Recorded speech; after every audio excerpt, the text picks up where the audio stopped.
Hey crew, it's Ben, and I'm back with another reaction video. Today we're going to be checking out a new guy. This is Forman. I normally don't get involved in drama, but I'm absolutely going to get involved in this drama because it involves putting it into some generational trauma. So let's go ahead and dig in and see what he's got to say about, hey dad, you're about to be famous. Happy now? So my sperm donor left this comment on my YouTube channel. Some people are just negative people, brother. And the crazy thing about it is he was not there for me growing up at all. But as a little boy, I wanted to be just like my dad, of course, because he wasn't around. And I know that feeling. He played guitar and sang, and that's the reason that I wanted to learn how to play and sing. So Dad, what I'm going to do is post the song I wrote for you every single day until this song blows up, and this is the reason that I blow up. And I'm going to help you. I'm taking the audio from... We're going to amplify a little bit here, right, Drew? We can get him up by 5, right? My cell phone, and I'm uploading it to iTunes and Spotify, so it'll be up in a couple of days. I'm gonna make this song blow up, and I hope it makes you sick.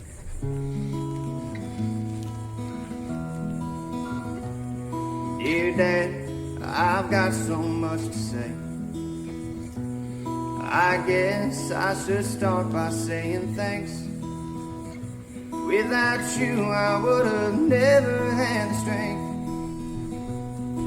to be the type of man that you never became. I love it, right? This is the part I saw. Like, it was a clip. It wasn't this long, but I saw just this much. And I was like, this is going to the crew because generational trauma is real. And one of my goals was to be the father that I never had, right? To have the security for my children that I never had in my life. And so I fully commiserate with this feeling right here. To be the type of man that you never became. To be the type of man that you never became. Turns out you've always known what's best. Cause if I looked up to you, I would be face down in your mess. I've been... Yes, sir.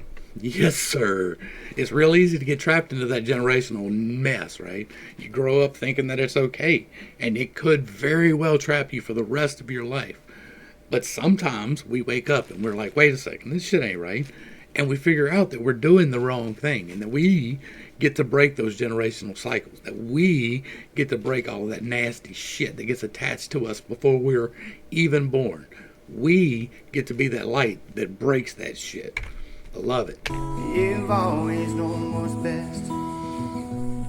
Cause if I looked up to you, I would be face down in your mess. I've been put through the ringer and felt more curse than I have blessed. And I know you don't remember, but I wish I could forget how the second step on our front porch is missing strips of paint. Where a sad and anxious little boy would sit out there and wait for the man that took his childhood and gave him his last name.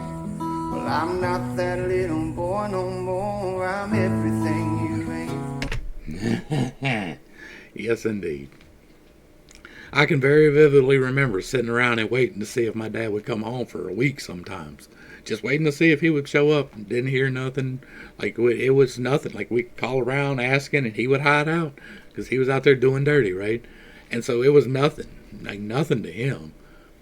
But I remember sitting around waiting to see if my dad was dead. Pre-grieving as a teenager, like an early teenager. My dad's death from some drug. That's a real thing. Can you believe I used to blame my mom? Cause you said she wouldn't let you be a father to your son. You sure Ain't that always the excuse though, right? Like, sometimes it's true. Or some, like, my brother-in-law's baby mama is that woman. So sometimes it's true, but a lot of times it's an excuse. And narcissists love to blame other people.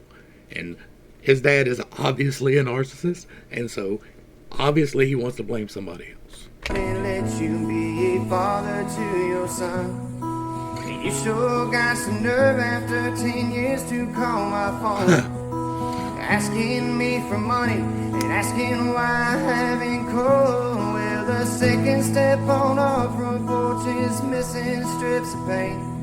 Well, sad and anxious little boy sit out there and wait for the man that took his childhood and gave him his last name. Well, I'm not that little boy no more, I'm everything you ain't. Dear Dad, I've got so much to say. Carry your nasty ass on down yonder way. I'm beloved. Y'all make sure y'all get back over and show some love. This is Austin. Let me get his name, y'all. Like, hold on. He doesn't have it up here, so I can't just read it. Austin Forman. The link will be provided down below. Y'all make sure y'all get back over and give him some love. Give him a like, share, sub. Throw him a comment and let him know you appreciate what he's doing, because I do. He's out here healing his own generational trauma, because ain't nobody else going to do that for you. If you don't make the decision to break your ways from the things that are wrong in your past, then you are just choosing to repeat them. It's not always an intentional choice, but Austin has decided he ain't doing that shit. He has decided, you know what? This ends with me, and it will. And once you've decided that, it will. So I just want to help amplify his voice a little bit and make sure his dad understands that you made your choices, and he doesn't have to prioritize somebody that never prioritized him. As a grown person, he is free to cut you out of his life because you chose to not be part of his life. You are still choosing to not be part of his life. So he is absolutely valid in cutting you out of his life. Just because you were the donor doesn't mean that you get to stick around. You have to choose to be a willing participant in somebody's life. And if you're not productive or beneficial to their life, they are free to cut you out of it. And I hope that there's reconciliation always, but I hope he has the strength to stick with his convictions on this and to not let his dad pull him down, because that will happen. They will come back and grab you. That will happen. Don't let it happen. Break them curses. Let it go. This was great. Y'all get back over there, show some love. Austin Forman, thank you very much. The link will be provided down below. Y'all make sure y'all get back over there and show some love. To the crew, thanks for hanging out. I appreciate every single minute that you are here with me, and I am praying for you every single day. Until next time, I love you. You're perfect, whole, and complete just the way that you are. And this has been Pit Stop. Peace.